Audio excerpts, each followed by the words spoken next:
لو انت شخص ضد الفيمينست انت عندك حق، وبصراحة العيب عند البنات. انا مش فاهمة بصراحة ايه اللي بينزلكم من البيت اصلا. هو انتوا بتنزلوا من البيت ليه وتركبوا تاكسيات وتعرضوا نفسكم لمشاكل؟ ما تخليكوا قاعدين في البيت. خلي بالك كويس، فلان شغال في الشركه الفلانيه، عمل البنت فلانيه كذا، اصلها كانت نازله بالليل في وقت متاخر، اصلها ما كانتش لابسه مناسب، اصلها ركبت التاكسي لوحدها، اصلها ايه اللي نزلها اصلا. دي كلها تبريرات المجتمع بيقدمها لشخص في النهايه بيبقى مثال بيتكرر منه امثله كتير جدا.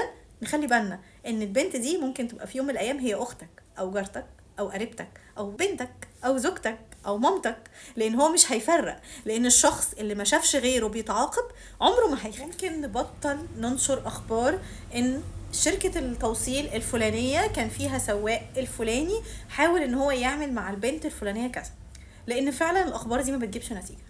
الاخبار دي كلها بقت اخبار للأسف اعتدنا ان احنا نسمعها. احنا محتاجين نسمع حاجة تانية، محتاجين نسمع ان فلان اللي عمل كذا كذا تم معاقبته بكذا كذا، لان الاخبار دي اللي احنا بنسمعها ما بيحصلش نتيجتها غير حاجة واحدة بس، خبر بيتقال ونفضل نتكلم فيه يوم واثنين وثلاثة ويتكرر، لان مفيش حاجة بتحصل. احنا خلاص اعتدنا على ان احنا نشوف المواقف دي. احنا كبنات او كأمهات عندنا بنات بقينا طول الوقت عايشين في رعب ان بنتي لو حصل فيها كده او انا حصل فيها كده مفيش حاجة بتحصل.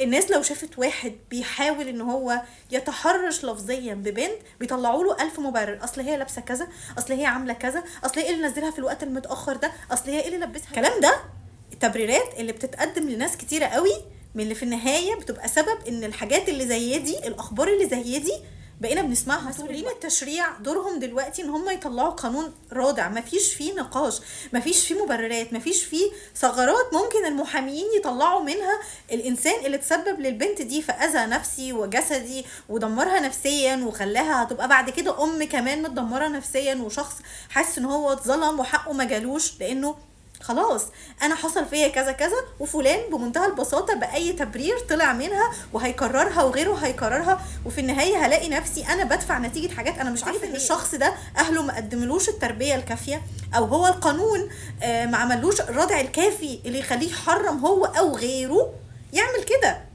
يعني احنا لازم يبقى في حد عبرة يا جماعة، لازم يبقى في مثال حي عبرة للناس اللي بتحاول تعمل كده. احنا فعلا محتاجين حل، مش محتاجين احنا نقعد نقول ده فلان عمل كذا وكذا، احنا محتاجين نعرف فلان حصل له ايه لما عمل كذا وكذا.